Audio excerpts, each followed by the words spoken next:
ఈరోజైతే మా ఆయనకి ఇష్టమైన బోటి.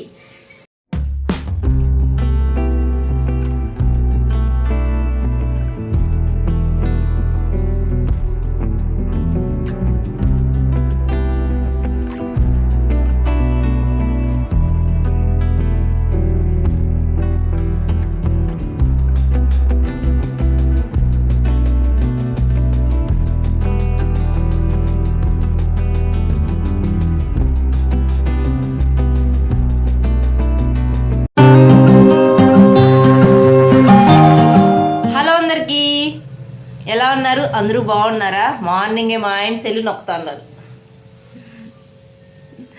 ఈరోజైతే మా ఆయనకి ఇష్టమైన బోటి కర్రీ చేస్తున్నాను. అంటే ఫ్రై లాగానే చేస్తున్నాను, రైస్లోకి కలుపుకొని తినేయచ్చని. అది మార్నింగే చేసేస్తున్నాను. మా ఖుషిగాడు ట్యూషన్కి అయితే బయలుదేరుతాడు. ట్యూషన్కి వెళ్ళే లోపల చేసేయాలి. ప్రాసెస్ కూడా చూపిస్తాను. బోటి కర్రీ ప్రాసెస్ అయితే నేను ఎలా చేస్తాను, కొద్దిగా రైస్లో కలుపుకునే విధంగా చేస్తాను అనమాట. ఏం బాబా, బోటి క్లీన్ చేస్తే నేను చేసేస్తా, వాడు ట్యూషన్ పోవాల. ఓయ్ సరే అని చెప్పాను. అది ఇంకా బోటి కర్రీకి నేను ఏమేమి తీసుకున్నాను అనేది లైట్గా చూపిస్తాను.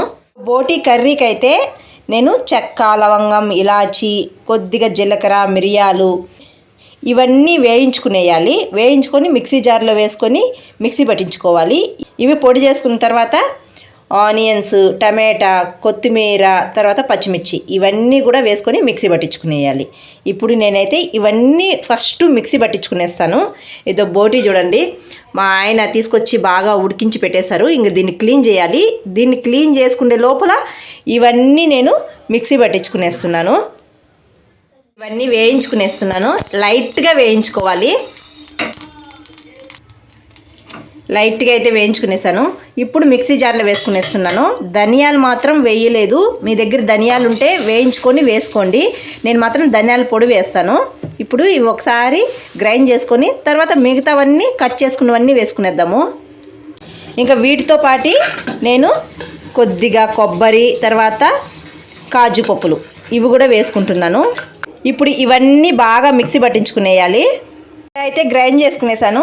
ఇప్పుడు మనం ఇక్కడ కట్ చేసి పెట్టుకున్నవన్నీ వేసుకునేయాలి మిక్సీ జార్లో. ఇలా అయితే మిక్సీ పట్టించుకునేసాను. దీంట్లోనే అల్లం వెల్లుల్లి పేస్ట్ కూడా వేసేస్తున్నాను. ఇప్పుడు మనం బోటి కర్రీ చేసుకోవచ్చు. మా ఆయన అయితే బోటి క్లీన్ చేస్తున్నారు. బోటి క్లీనింగ్ అయిపోతే కర్రీ చేసేయాలి. బోటి క్లీనింగ్ అంటే అంత ఈజీ పనేం కాదు. మార్కెట్లో అయితే క్లీన్ చేయకుండానే కట్ చేసి ఇచ్చేస్తారనమాట. ఇక్కడ మనం ఇంటి దగ్గరకు వచ్చి వాళ్ళు కట్ చేసిన ముక్కలన్నీ ఉడికించి క్లీన్ చేసుకోవాలంటే అప్పుడు పెద్ద ప్రాసెస్గా ఉంటుంది. ఇలా కట్ చేయకుండా ఉండే బోటినే తీసుకొచ్చి ఉడికించి తర్వాత క్లీన్ చేసుకోవచ్చు. అది కూడా క్లీన్ చేయాలంటే అలవాటు ఉండాలి. అలవాటు లేనప్పుడు క్లీన్ చేయాలంటే తీరిపోతుంది. వండుకొని తినడం ఈజీనే, కానీ దాన్ని క్లీన్ చేయడమే చాలా కష్టం అబ్బా. ఇంక ఈడైతే మా ఆయన ఓపిక్గా బోటిని అయితే క్లీన్ చేస్తున్నారు. ఇంకా నేను ఈ బోటిని అయితే గోంగూర వేసి చేస్తున్నాను. మా ఆయన చాలా రోజుల నుంచి అడుగుతున్నారు గోంగూర బోటి చేయి తినాలని ఉంది అని చెప్పేసి. నేనే సరిగా బోటి తిన్ను, అందుకని ఎక్కువ తేరనమాట మా హస్బెండ్. ఇంకా సరే చాలా రోజుల నుంచి అడుగుతున్నారు కదా, సరే తెచ్చుకోవబ్బా చేయిస్తాను అని చెప్పి అన్నాను. మార్నింగే వెళ్ళి తెచ్చుకున్నారనమాట. మా ఆయనే క్లీన్ చేశారు కష్టపడి. ఇంకా ముందుగా అయితే క్లీన్ చేసిన బోటిని అయితే ఆయిల్లో వేయించుకునేస్తున్నాను. నేను ఫస్ట్ ఆయిల్లో వేయించుకుంటున్నాను. అది కూడా కుక్కర్లో చేస్తున్నాను. ఈ మసాలా అంతా మేము ముందుగానే మిక్సీ పట్టించుకునేస్తున్నాం కదా, అది మాత్రం పక్కన పెట్టేసి బోటి వేసి కొద్దిగా పసుపు, ఉప్పు వేసి ఒక 2 నిమిషాలు బాగా వేయించుకునేయాలి ఆయిల్లోనే ఈ బోటిని. తర్వాత మనం మిక్సీ పట్టించుకున్నాం కదా, ఆ మసాలా అంతా వేసి మసాలా అంతా కొద్దిగా సగం వరకు వేగే వరకు బాగా వేయించుకునేయాలి మసాలాని. ఒకేసారి అంత మసాలా వేసి వేయించుకుంటే మసాలా సరిగా ఉడకదు. మిక్సీ పట్టించుకున్న మసాలా సగం వేగిన తర్వాత గోంగూర వేసేసాను. గోంగూరను కూడా ఆయిల్లో వేయించుకున్నాను. పచ్చిమిర్చి, గోంగూర, పుదీనా వేసి ఆయిల్లో వేయించుకొని మిక్సీ పట్టించుకొని పక్కన పెట్టుకున్నాను. ఇంకా అది కూడా వేసి ఒక 2 నిమిషాలు వేయించుకున్నాను. మనకు అడుగు అంటుతా ఉంటే కొద్దిగా వాటర్ వేసి బాగా వేయించుకోవచ్చు. తర్వాత ఆ గోంగూర కూడా ఉడికిన తర్వాత నేను రెడ్ చిల్లీ పౌడర్, ధనియాల పౌడర్, కారానికి తగ్గట్టు రెడ్ చిల్లీ పౌడర్ వేసుకోవాలి. రెడ్ చిల్లీ పౌడర్ ఎంత వేస్తామో ధనియాల పౌడర్ కూడా అంతే వేయాలి. ఆ రెండు కూడా కొద్దిసేపు వేగిన తర్వాత నేను కొద్దిగా వాటర్ వేసుకొని బాగా వేయించుకుంటున్నాను. ఎందుకంటే మసాలా మనం వేయించుకునేటప్పుడు అడుగు మాడిపోతుంది. అడుగు మాడకుండా మనము బోటీని అయితే వేయించుకోవాలి. అడుగు మాడిందంటే కర్రీ టేస్ట్ అయితే మారిపోతుంది. ఇంకా నాకు మసాలాలన్నీ బాగా వేగిపోయిన తర్వాత నేను వాటర్ అయితే వేసుకున్నాను. మనకి ఎంత అవసరమో బోటీ ఉడకడానికి అన్ని వాటర్ వేసుకొని బాగా ఉడికించుకోవాలి. 7 విజిల్స్ పెడితే బోటీ కర్రీ రెడీ. అబ్బా చాలా బాగుంటుంది గోంగూర బోటీ కర్రీ. ట్రై చేయండి. నాకైతే సూపర్గా ఉన్నింది. మా హస్బెండ్ కూడా చాలా బాగా ఎంజాయ్ చేశారు. నేను ఇంకా బోటీ కర్రీ చేస్తానే ఇంకో సైడ్ కూడా బగారా రైస్ చేసేస్తాను. వేడిగా తింటే చాలా బాగుంటుంది కదా. ఇంకా నార్మల్ రైస్ ఎందుకులే అని చెప్పేసి బగారా రైస్ చేశాను. బగారా రైసు, బోటీ కర్రీ చాలా బాగుంది. ఈ రెండు కాంబినేషన్ అయితే నేను ఎప్పుడూ చేయలేదు, ఫస్ట్ టైం చేస్తున్నాను. ఈ రెండు కాంబినేషను చాలా బాగుంది. బోటీ కర్రీ చేసానంటే నేను ఎక్కువగా రాగి సంగటి, వైట్ రైసే చేసేదాన్ని. కానీ ఈరోజు ఎందుకో బగారా రైస్ చేయాలనిపించింది. ఇంట్లో కూడా పిల్లలు, మా హస్బెండ్ చాలా బాగా ఎంజాయ్ చేస్తారు. ఇంకా మా హస్బెండ్ అయితే ఇక్కడ అందరికీ రైస్ అయితే పెట్టేస్తున్నారు. ఇంకా నేనైతే బోటీ అయితే పెట్టేస్తున్నాను. వేడిగా తింటేనే ఆ మజా వేరు కదా.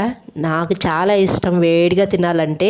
నేను ఎప్పుడైనా వేడిగా అవుతానే తినేస్తాను. ఎందుకంటే మార్నింగ్ టిఫిన్ కూడా చేయను. ఏదైనా పని ఉందంటే టిఫిన్ స్కిప్ చేసేస్తాను. ఆ పనిలో పడి ఇంక ఒకేసారి వేడిగా చేసుకొని 11:30, 12కి ఆ టైంలో తినేస్తూ ఉంటాను. అలా అలవాటైపోయింది వేడిగా తినడము. ఇలా మంచి ఫుడ్ చేసుకొని ఒక హర్రర్ మూవీ పెట్టుకొని చూస్తూ ఎంజాయ్ చేస్తామన్నమాట ఫుడ్ని. ఇక్కడ మా బబ్బులు అయితే తినలేదు, వాళ్ళ డాడీ అయితే తినిపిస్తూ ఉన్నారనమాట. ఇంకా పిల్లలకి మా హస్బెండ్ అయితే వీడియో గేమ్ ఒకటి ఆర్డర్ పెట్టారు. 10 నిమిషాలు ఖాళీగా ఉన్నారంటే మొబైల్లో గేమ్స్ ఆడుతూ ఉంటారు. ఇంకా అలా కాదని చెప్పేసి టీవీకి కనెక్షన్ ఇచ్చేదిగా వీడియో గేమ్ అయితే ఆర్డర్ పెట్టారనమాట. మా ఆయనకి చాలా ఇష్టం అంట ఇది ఆడడము. చిన్నప్పుడు భలే ఆడేవారంట. రిమోటా, జాయ్స్టిక్ ఇది. జాయ్స్టిక్ దీన్ని లేచిన పైకే రెండు ఇచ్చినారే. ఖుషి కోటి నీకోటే అంటే మీ ఇద్దరికేనాదే.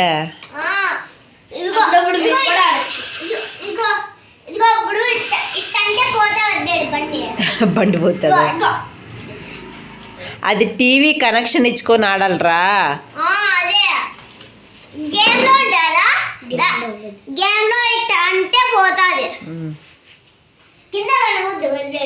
ఇంక చదవద్దు, గేమ్ ఆడుకుంటా ఉండిపో. సరేనా?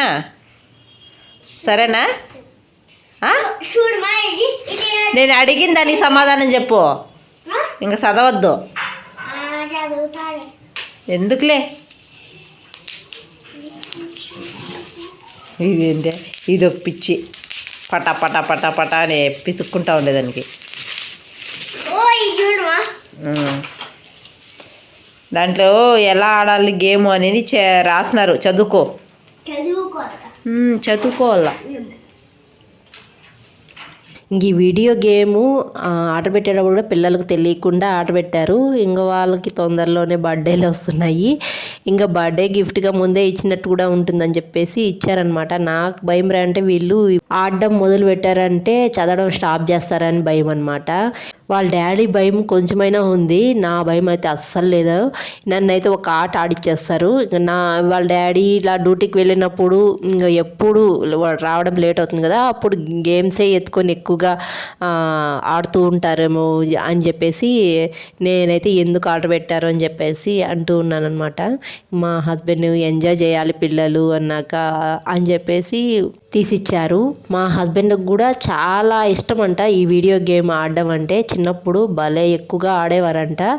ఎన్నిసార్లు చెప్తారో నేను ఇలా ఆడేదాన్ని, ఈ గేమ్లు ఏమేమి గేమ్లు ఉన్నాయా అని అప్పుడే అన్నీ సెర్చ్ చేసుకొని మా ఆయన అయితే కూర్చొని ఆడుతున్నారు. ఇక్కడైతే ఒక గేమ్ పెట్టుకొని ఆడుతున్నారు. అక్కడ ఆడేవాళ్ళు బబ్లు కుర్షిదని పెట్టుకుంటారనమాట. ఇక్కడ వాళ్ళు చూడు, వాళ్ళు కొట్టినట్టే వాళ్ళు ఆడినట్టే ఫీల్ అయిపోతూ ఉంటారు. నేనే కొడుతున్నానని బబ్లు, కుర్షిద్ నేను ఓడిపోతున్నానని కుర్షిద్ ఇలా ఫన్నీగా ఇంట్లో అయితే ఉంటుంది. హ్యాపీ ఇట్ట చూడు చెప్పు, నువ్వు ఖుషి హ్యాపీనా? పెట్టి విడండి కుఫు అంటే పెట్టి విడండి కుఫు ఇది నా ఫేవరెట్ గేమ్, బూంపర్ మ్యాన్. బూంపర్ మ్యాన్. నేను one of the best game బాగా ఆడేది. అది అనమాట, మా వాళ్ళు చాలా బిజీగా ఉన్నారు, గేమ్లు ఎత్తుక్కొని ఆడే క్రమంలో బిజీ. ఇంకా కొంతసేపు వాళ్ళు ఎంజాయ్ చేసేసిన తర్వాత ఇంకా మేమైతే బయట వెళ్తున్నాము. నేను మా హస్బెండ్ అయితే బయట వెళ్తున్నాం అనమాట. మొన్న అనంతపురంలో మిర్రర్ అఫైర్ ఎగ్జిబిషన్ అయితే పెట్టారు.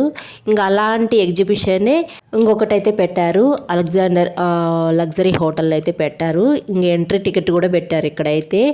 అయితే అన్నీ బాగున్నాయి, ఫినిషింగ్ కూడా చాలా బాగున్నాయి. జ్యువెలరీ అయితే బ్యాంగిల్స్ కానీ పెండెంట్ కానీ కొన్ని ఇయర్ రింగ్స్ అయితే చాలా బాగున్నాయి. డాలర్స్ కూడా చాలా బాగున్నాయి, పెండెంట్స్ కూడా చాలా బాగున్నాయి అన్నమాట. అన్నీ చాలా బాగున్నాయి.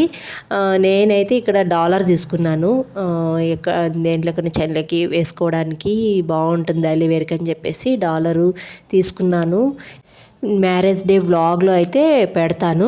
నాకు ఫస్ట్ ఈ డాలర్ అయితే నచ్చింది. ఇక్కడ చూపిస్తున్నాను కదా, వైట్ స్టోను గ్రీన్ స్టోను, అది బాగా నచ్చింది. అది తీసుకుందాం అనుకున్నాం, మళ్ళీ ఎందుకో దాని మీద పోలేదు, మళ్ళీ వేరేది తీసుకున్నాను. పెద్దగా నేనేం వీడియో కూడా తీయలేదు ఇక్కడ, ఎందుకులే అని చెప్పేసి తీయలేదన్నమాట. ఇంకా షాపింగ్ చేసుకొని తర్వాత ఇంటికైతే రిటర్న్ అయిపోయామన్నమాట. ఇంకా ఈ ఎగ్జిబిషన్లో శారీసు డ్రెస్సెస్ కూడా పెట్టారు. స్టార్టింగ్ ప్రైస్ 1500 నుంచి అలా స్టార్ట్ అవుతుందన్నమాట.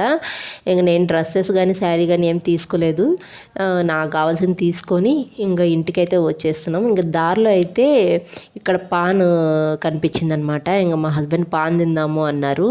అది ఎందుకు నాన్ వెజ్ తింటే చాలు, నాకు ఆ రోజు ఏ టైంలో ఒక టైంలో పాన్ తినాలనిపిస్తుంది. నాకు అలాగే అనిపిస్తుంది, మా హస్బెండ్కి కూడా అలాగే అనిపిస్తుంది.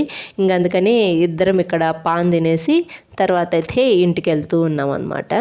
ఇంకా మన ఛానల్లో అయితే పల్లెటూరు వ్లాగ్స్ అయితే వస్తాయి. సంక్రాంతికి అయితే ఊరికి వెళ్తున్నాను, ఇంకా పల్లెటూరు వ్లాగ్స్ అయితే వస్తాయి. పండగ వ్లాగ్స్ అన్నీ పెడతాను, మిస్ కాకుండా చూడండి. ఈ వీడియో అయితే ఇక్కడితో ఎంజాయ్ చేస్తున్నాను. అబ్బా, కొత్తగా చూసేవాళ్ళు జర సపోర్ట్ చేసి సబ్స్క్రైబ్ చేయండి, అలాగే లైక్ చేసి వెళ్ళండి ప్లీజ్. లైక్ మరొక వీడియోలో మళ్ళీ కలుద్దాం. అంతవరకు షబీనాతో సరదాగా. Thanks for watching, bye.